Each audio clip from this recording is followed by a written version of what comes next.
One of the best films of the year and a long-awaited sequel open on area screens this weekend. Which is which? Here to tell us about First Reformed and Incredibles Dose. Film critic Chuck Koplinski. So let's start with First Reformed. Ethan Hawke. I feel like it's been a little bit since I've seen him. Well, it may be because he makes some interesting choices. He does a lot of low-budget, independent films that don't get the sort of play that they should.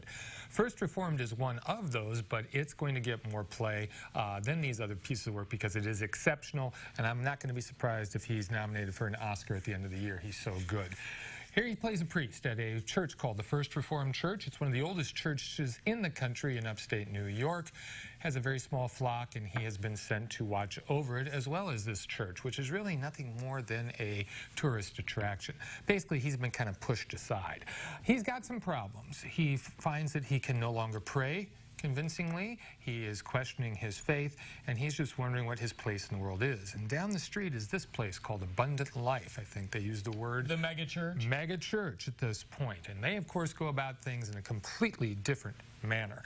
And he, of course, is very disturbed about how they preach their religion. But even more important, he has a young parishioner played by Amanda Seyfried who asks him to talk to her husband.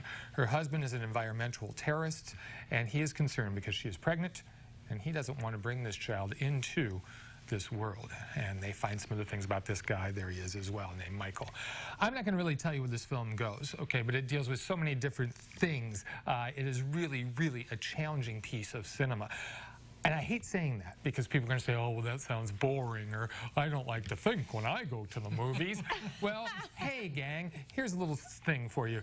Thinking, being challenged, and learning is stimulating as well. And then you'll get all of these things as well as much more after this movie.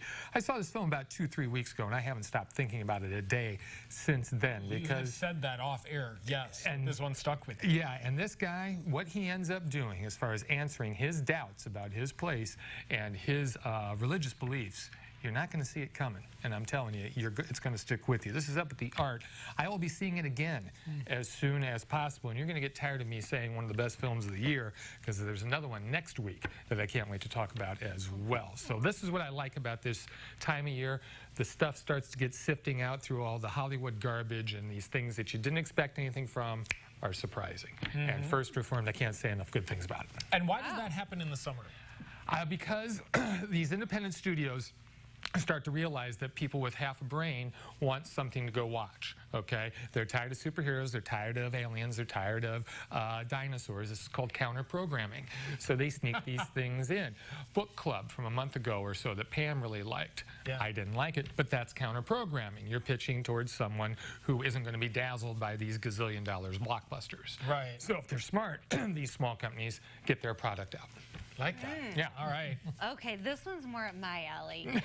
Incredibles 2. I hope you thought this one was great, too. The first one was pretty good, wasn't it? I love the first one. Yeah. I love the first one. But the thing you have to remember about the first one came out 14 years ago. Wow. Before the whole superhero renaissance in movies. Yeah. And that first one not only was a superhero film, but it poked fun at the superhero movies. And that's what I love because I've been reading comic books all my life.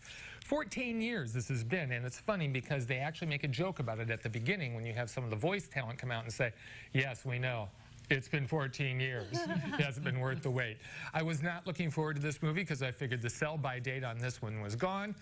But I was pleasantly surprised. I really like this movie a lot. And there we see the Pars. They have been outlawed. There are no more superheroes in the world of the Incredibles, but there's a businessman with a voice by Bob Odenkirk who wants to bring them back.